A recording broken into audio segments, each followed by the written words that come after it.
Hey, my beauties. Hey, my chicas. Hey, my glow queens. And hello, my Glamm-Mahs. It's me, it's Angela, here for another video along with a little story time. So I hope you guys are, ready to just sit back, relax, and watch me stuff my blessings binder.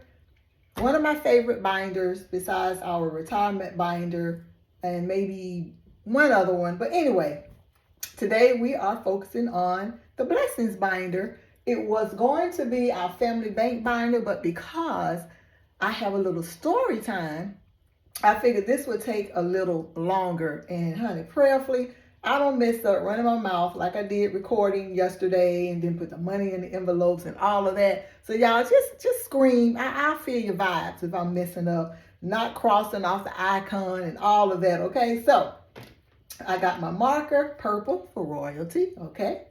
Let me open up.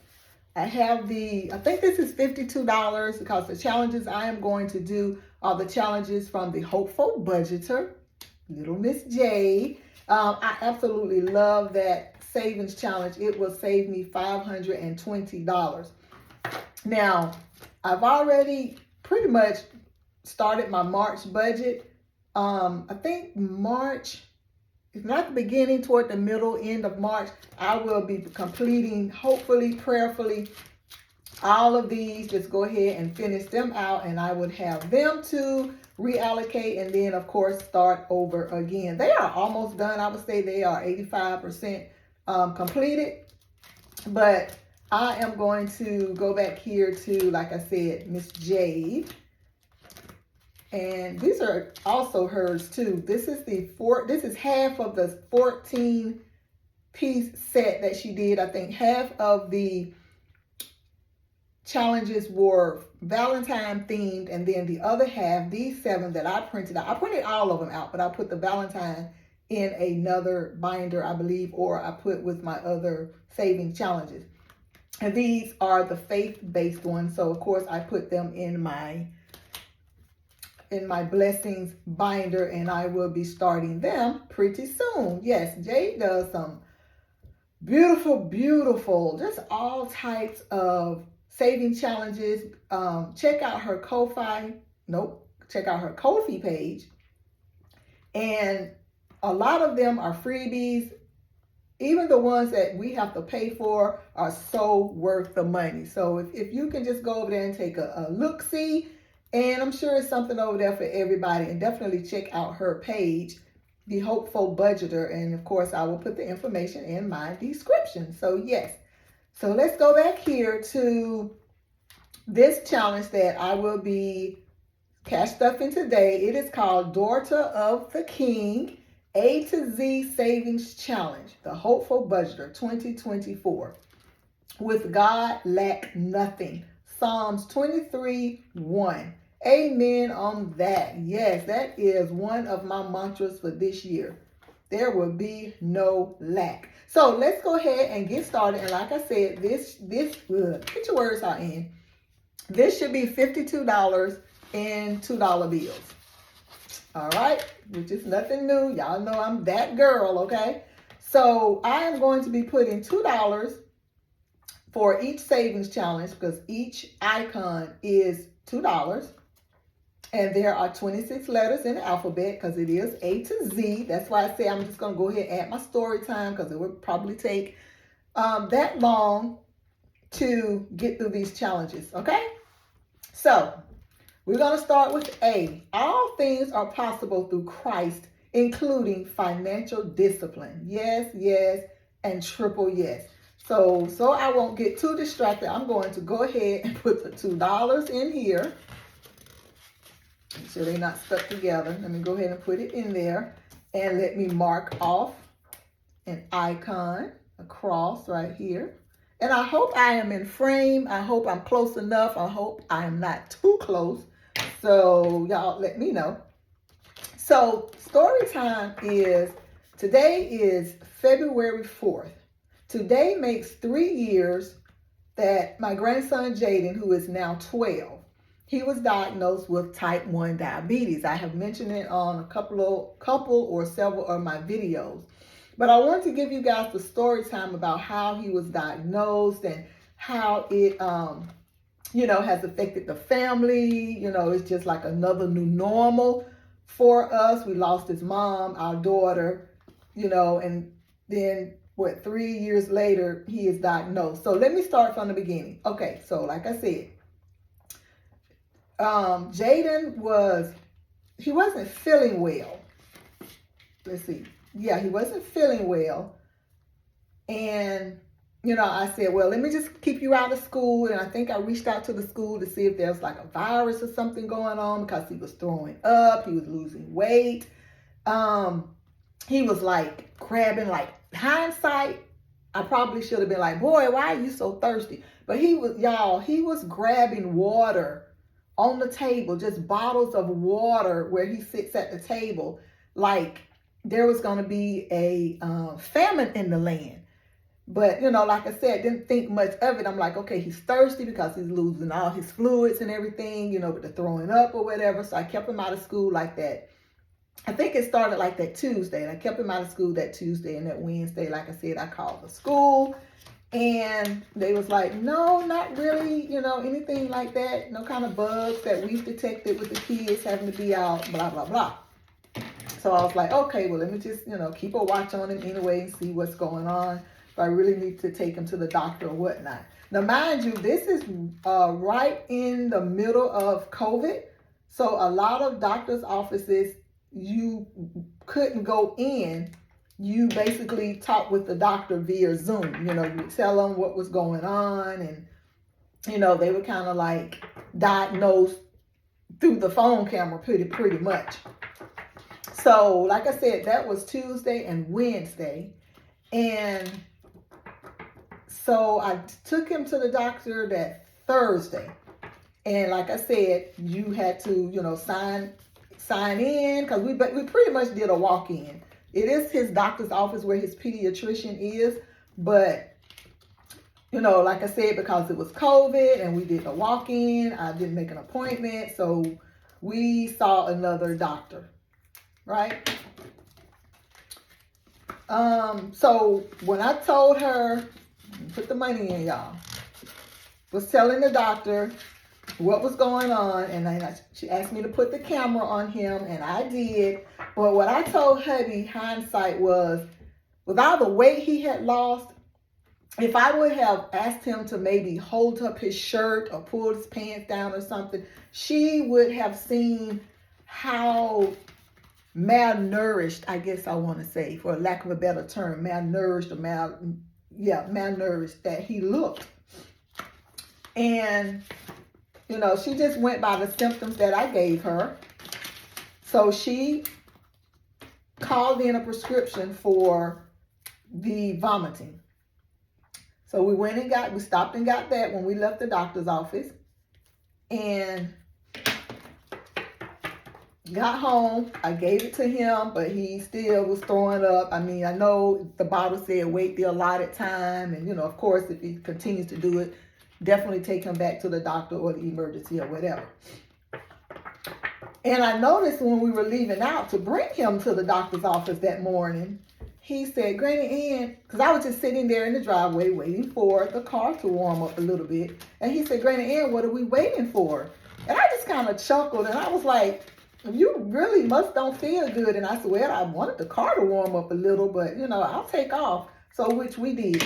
Then when we got there, the doctor's office wasn't open. So, we were standing outside. It was some other people, too, who were standing outside. And he was kind of like scooped down, like almost on one knee. And he said his back was hurting. And I was like, oh, my gosh, he got a backache? So by that time, like I said, the doors opened, we signed in, and they asked us, stay in our cars until they called us and got the doctor on the Zoom, all of that, okay? So like I said, got home, gave him the medicine or whatnot, and then when hubby came from work, I said, hubby, look at Jaydon. I said, something is just not right. Like, look at his little knees, y'all. And he's a pretty thick guy for his age, and his little knees was like little bones or whatnot. Just like I said, he just looked malnourished, and I could tell he was weak. I could see it in his eyes. And hubby was like, oh my God, yes, we definitely need to keep a watch on him. Get the money so I don't forget. So that was Thursday. Y'all, let me tell you, when I woke him and went in his room to wake him and his brother up, because no, I went in the room to wake his brother up because I knew Jaydon was not going to school. I was going to keep a watch on him. And so, well, I got his brother up and, getting him ready to go out for the bus stop. Well, eat breakfast and all the things we do in the morning. And I checked on Jaydon, and y'all, he was like in fetal position. He had wet the bed. He was speaking like an infant, like I could not understand anything he was saying. And like I said, now that knowing what the doctor has told us about what was going on, and they told us that we did get him to Eggleston Hospital in the nick of time. I want to make sure that I put the money in, y'all. So, like I said, when I saw that, I was just screaming like, hubby, you can't go to work today. Like, something is wrong with Jaydon. We have to get him to the hospital, which we did. We got Jameer on the bus. Thank God that the bus didn't take too long, but they gave us time to get him in a car and, get situated and honey, just get on the road. Got him there, and, when you get to the emergency room, that's yellow.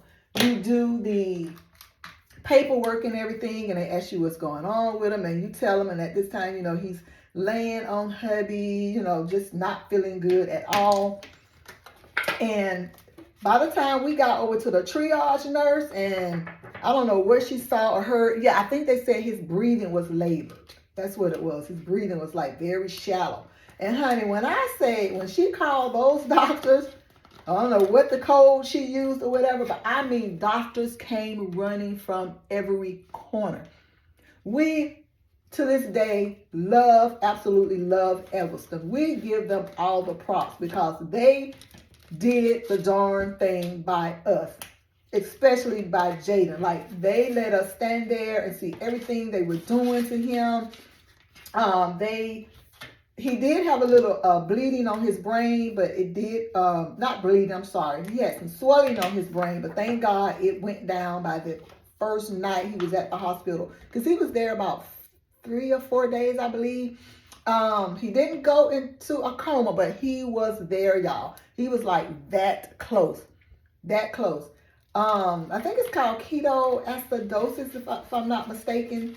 But yeah, they were working on him, and the doctors, the nurses was coming out telling us what they were doing to him, but not necessarily what was going on with him. So, me and hubby were like real quiet, just, praying, and we were tracing our steps, like something he ate, is it COVID? Like, we were just out of our mind. Like, really, we just didn't know what the heck was happening. So when they brought him from the emergency room up to his own room, intensive care, they brought the doctors, I think it was 2 doctors, brought us in a room, sat us down. And I'm all wide-eyed, like, tell me. And that's when he said something about glucose, insulin, and I almost had that feeling I had when the officer came to our door and telling us that our daughter had passed away in a car accident. It was like, womp, womp, womp. And then hubby said, you mean diabetes? And he said, yes. And I know he saw the look on my face, and he was trying to keep it professional, but like tears were flowing down my face. I think hubby was teary-eyed because we're like, we just lost his mom like 3 years ago. Like, we cannot lose him. What is really going on? But when I say they worked on him, when I said they did the darn thing, again, shout out to Eggleston Hospital in Atlanta, Georgia. And they've expanded because the owner of the Falcons, Arthur Blanks, I think he put so much money into a new building. And it looks good, y'all. He spared no cost. But we're just so thankful. But like I said, Jaydon was in there I think 3 days, I believe. I want to say 3 because hubby and I was up there every day, every night, whatever the visiting hours were, we were there. And then while we were there, we had all these classes that we had to take because, I mean, he's going to be living with this the rest of his life, but prayerfully, you know, some cures will come about because we're all about that. Okay, I want to make sure I'm putting the money in, y'all. We had to learn how to count carbs. We had to know how to do the calculations for the carbs so that we know how to do what is called like a correction. If his numbers are too high, there is a number that is like, okay, if he goes over this number, you have to correct it and make sure he's getting enough insulin. If the numbers are too low, you need to know how many carbs or insulin he needs to get his glucose up. So y'all, we had class after class, and it was daunting because we were still reeling in the fact that he has diabetes. Like, oh my gosh, it was, y'all, I'm trying not to cry, but it was to see him because at the time he was only 9 years old. He's a kid. And the first thing he asked when he started feeling a little better, he said, because this was February, his birthday is July, he said, will I be able to eat cake? And I was like, oh, he wants some cake. And they was like, yes. And so they made sure to tell us that he is a kid. He can pretty much eat anything as long as it is accounted for, as long as all the carbs are accounted for. Jaydon, he has a pancreas, but they don't know what triggered it to just go out like that. Like there was no saving it. So without the pancreas, you know, your sugar, there's nothing to regulate your sugars to make sure that the insulin, you know, gets in the bloodstream and do what it needs to do to the carbs. It's called the lock and key method. And it was just so nice, and it was just so cute that they had a nurse to come in and kind of use like this little video to show him, like, you know, when he eat carbs, pretty much like the door doesn't open for the pancreas to release the insulin to absorb the carbs that he eats, pretty much. And, you know, he's 9, but, you know, he says he kind of understood what they were saying. But now that he is, put the money in, y'all, 12 years old, he'll be 13 in July. And when I say dude could probably teach a class on this, honey, he knows about those needles. He knows how to prick himself if he has to, but that's pretty much what I talked about the Dexcom earlier. But sometimes we still have to use that. He, you know, has to use the needles. I mean, nobody wants to get pricked and prodded and all of that. And, you know, because he has to have two needles. He has to have what's called a long-lasting and a short-acting. The short-acting is before or after every single meal, breakfast, lunch, and dinner. You can have like low-carb snacks in between. And the long-lasting lasts for like 24 hours. It's kind of like the backup to the short-acting. But he is doing so good when he goes to his endocrine doctor, like I think it's every 3 months. And they are so good. We love his doctor. You know, she keeps us laughing. You know, Jaydon, he loves her because, you know, now he understands what's going on with him and his body. He's aware of his numbers. He knows how he feels if his numbers are too high, if his glucose numbers are too low. He can eat up a house, y'all. Oh my gosh. Boy can eat. He's 12 and he wears a size 12 shoe. Oh my gosh. And he's taking boxing. Like I said, you know, he's in summer camp. He's doing all the things. We want him to live a regular life. That's why hubby and I are determined to get the money for him to travel along with his 7th grade band as they go to North Carolina to perform, and a little tour of North Carolina, AT&T, and all of that fun stuff. We did not want to deny him that because there won't be a nurse going, but we did not want to deny him that experience because there is not any kind of nurse around, we would be there. We would be in the vicinity, if not the same hotel. Honey, not on the same floor with those kids. I do not want to see those kids. We are not going as chaperones. We are like, let's see, we are incognito. Just pretend we are not even here, nowhere near y'all. It's just in case his pod pops off. Like I said, for whatever reason, he's playing and he gets knocked off, and we have to swoop in and swoop down and do what needs to be done. They can just call us. We're a phone call away. That's how it's going to work. So yeah, so that is extra money out of our budget that we had not planned for. Granted, we knew about the trip before the Christmas holidays, but it was around the Christmas holidays, and she did split the $800 up into 4 payments of $200, and we had a couple of Instagram friends and followers that donated through Cash App, and then he made a little money on his fundraiser, which helped. It absolutely helped. So we have the last $200 that we have to pay, because we sent $200 last week, I believe, or the week before, that we have to pay and put the money in. We have to pay by February 12th, but she usually gives like a grace period, but I'm sure they want to, get that head count and everything, because when we had a parent meeting last week, she was saying that next morning that the kids will be choosing their roommates and who they will be sitting with, who they want to sit with on the bus for the trip. So yeah, y'all, that I just had to tell y'all this story time. I try to do it every year just to honor him and to honor other kids and families going through, kids that have type 1 diabetes.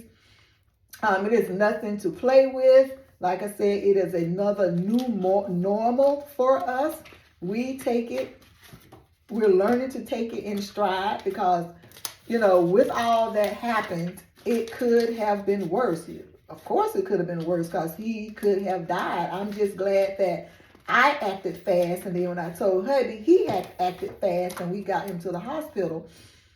Because, oh my God, y'all, it was just, when you just don't know what's going on with your child, your grandchildren, your niece, your nephew, whoever it is, and you don't know what's going on with them, that is just super, super scary. And y'all, I'm sorry, I have just not been reading the quotes for the letter. I'm on S. Saving money is an act of stewardship for God's glory, and we give him all of the glory. Yes, we do. If I have time, if the video doesn't seem to be too long, because I'm 20 minutes in, I'll go back and read the quotes of the letters. Okay. We are in T. Trust in the Lord, not in material wealth. You better say that double, double, double. Put the money in, because I do not want to forget that I didn't put the money in. So I'm doing good. I'm doing good, y'all. All right. Make sure that is dry. Money is in there. Yep, this shall save me $520. And I think this cash stuffing right here will be $154 or something like that. So yeah, so I'm on the right track. And each, like I said, each icon is $2, and it's $20 for each card. So like I said, if you add 26 letters times $20, that should be $520 or something like that.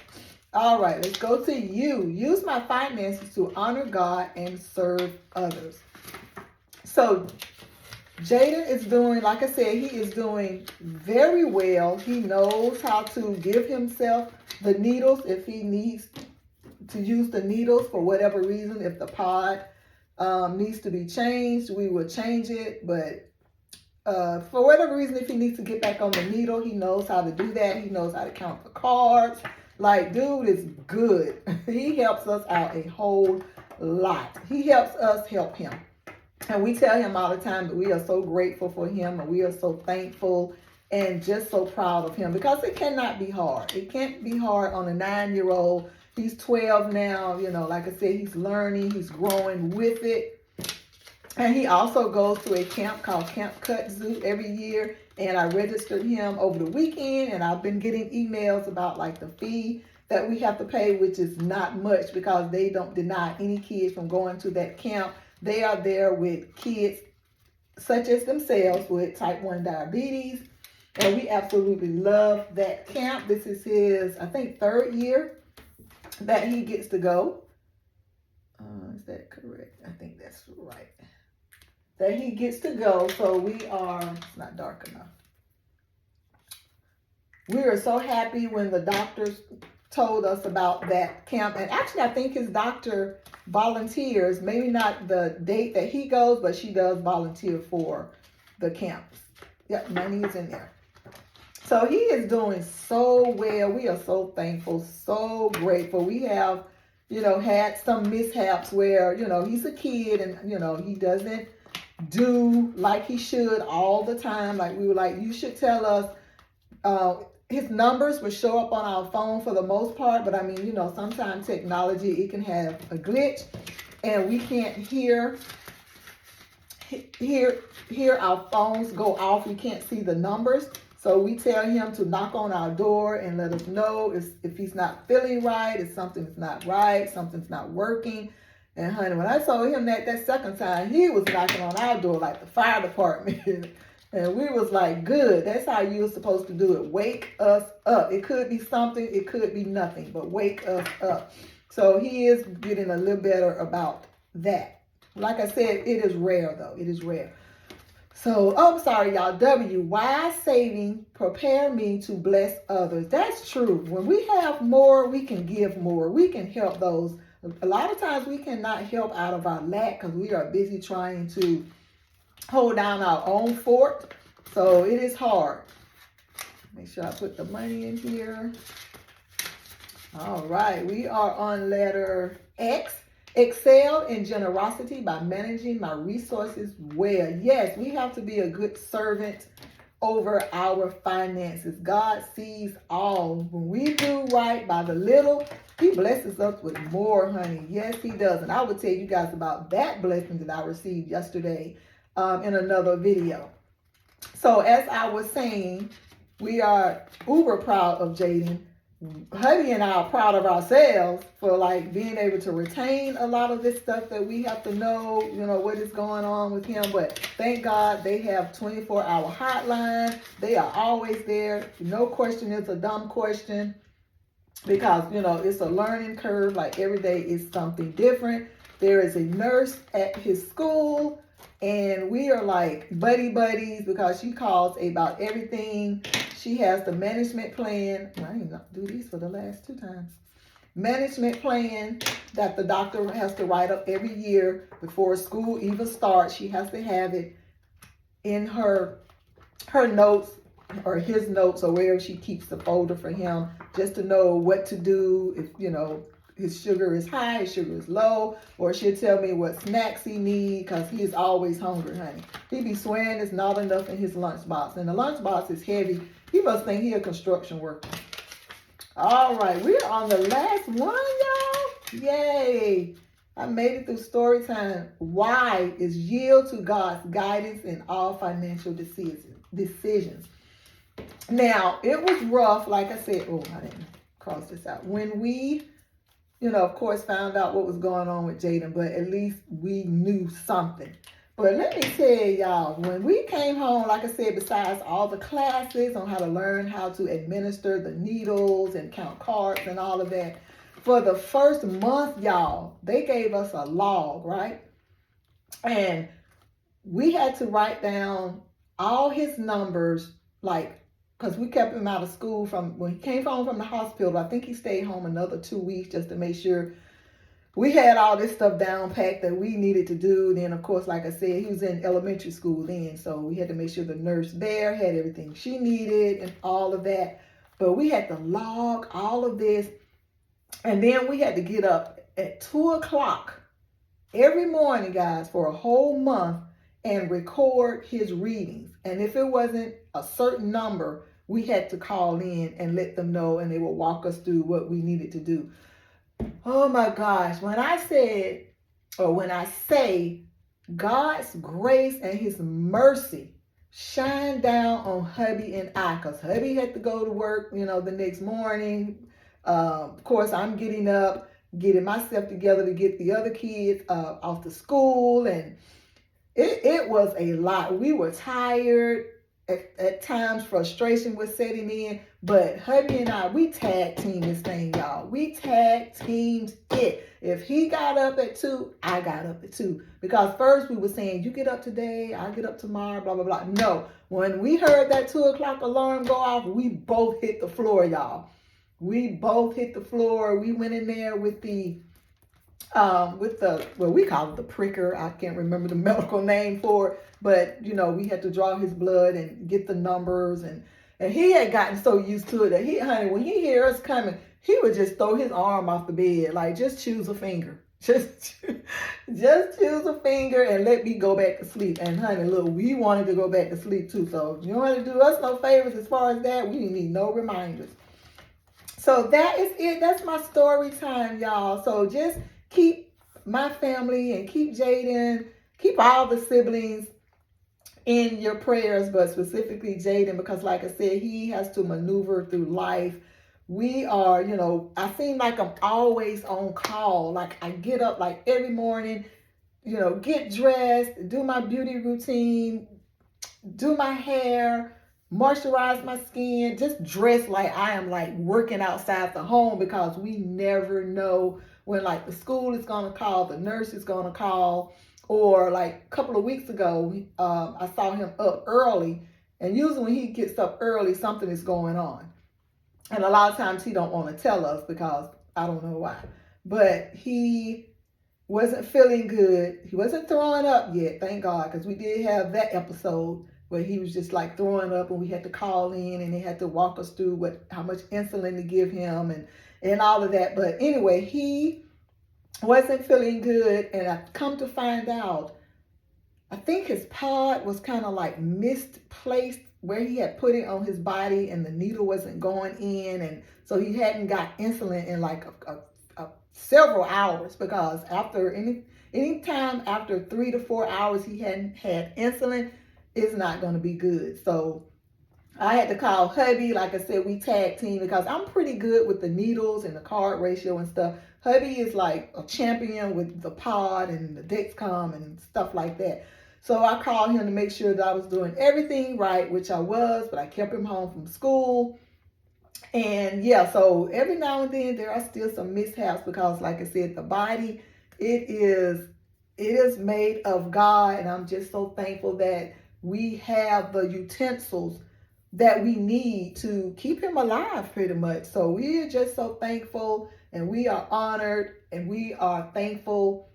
Like we say, we're always thankful that God trusts us with the kids when their mom passed away. And again, God is trusting us to take care of Jaydon with type 1 diabetes. And we know that God does not put any more on us that he knows we cannot bear. He knows those things that he built us to be able to do. So I'm so thankful, y'all, that every day, every hour, every minute of the day, I am in my right mind, because there'd be so much going on in this household on a daily, y'all. Oh my gosh. I could have some more story times, but I just really wanted to, like I said, honor him on today, because this is the day, exactly 3 years ago, February 4th, that he was diagnosed with type 1 diabetes. So with that being said, I am going to finish out the rest of my morning. I have to go and see if my mother-in-law is up. She usually gets up about this time and gets dressed, and then I will call her down for her breakfast. So y'all see, I am the child caregiver, the senior caregiver, but like I said, God, he sits high and looks low, and he gives us the strength to do the things that we do. So in the interest of time, I won't go through and read these. Hopefully the next time I catch stuff this challenge, I will take my time and read the quotes on here for each alphabet letter. But I got it done. I didn't leave any money out. Don't see any money right here. Let me put my markers back. I've already did one video for Instagram this morning. I just did this video, and then I may go ahead and bulk record and do the video for our family home bank. I'll get that out of the way and post it, if not later today, tomorrow. So with all that being said, I thank you for hanging in here. I hope you stayed to the end. If you have, like I said, anyone in your family with type 1 diabetes, even type 2 diabetes, just, let's have a conversation in the chat. Like, how has it changed your household? How has it changed your mindset? And, we can just take it from there. So I'm going to let you guys go. Have a great Tuesday. And I love you guys always. And I'll see you in the next video. Bye-bye.